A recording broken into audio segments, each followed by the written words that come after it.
And you know what? Kung sino yung nag-reply? Si Ma'am Olcay, yung may-ari ng Philippine Lee Pakichi. Hindi ko talaga siya in-expect.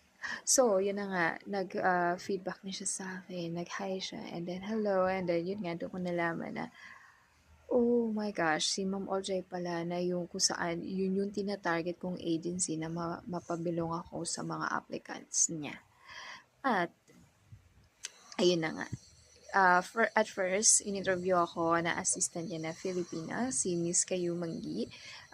Famous din siya sa Facebook, isa rin siyang vlogger. At the same time, assistant din po ni Ma'am Ochai, nag-assist siya ng mga applicants dito sa Pinas.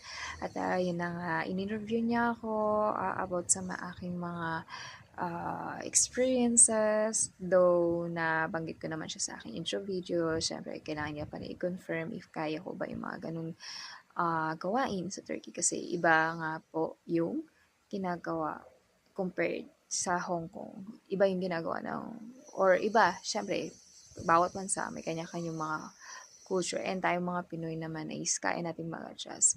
Kaya natin magtiis para sa ating pamilya, di ba? So, ayun na nga, sabi ni Mama Kayumanggi, binigyan niya ako ng chance na ma-line up sa mga applicants na i-interview nung araw na yun. At yun na nga sabi sa akin, okay, we will be calling you at 5 p.m. for an interview. And then, yun na nga,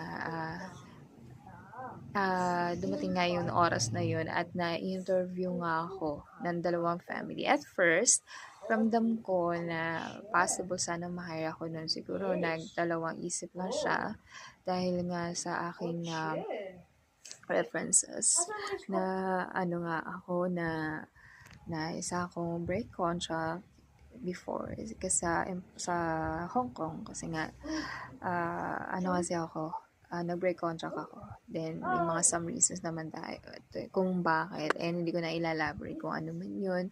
Pero, syempre, isa na rin dun ang reason dahil sa health condition na aking asawa. And then, yun, kaya ako nasabi na positive sana na possible na ma-hire niya ako dahil nagdalawang beses pa siya na interview sa akin. Siguro, nagdadalawang isip na talaga siya. Pero, yun nga, kalaunan, mukhang tagilid ako doon, hindi nag-proceed yung aking among yun. Sana, ang alaga ko pa naman sana doon is 7 years old boy. Pero okay lang din siguro, hindi para siya sa akin. And then, the next is, nilineup nila ako ulit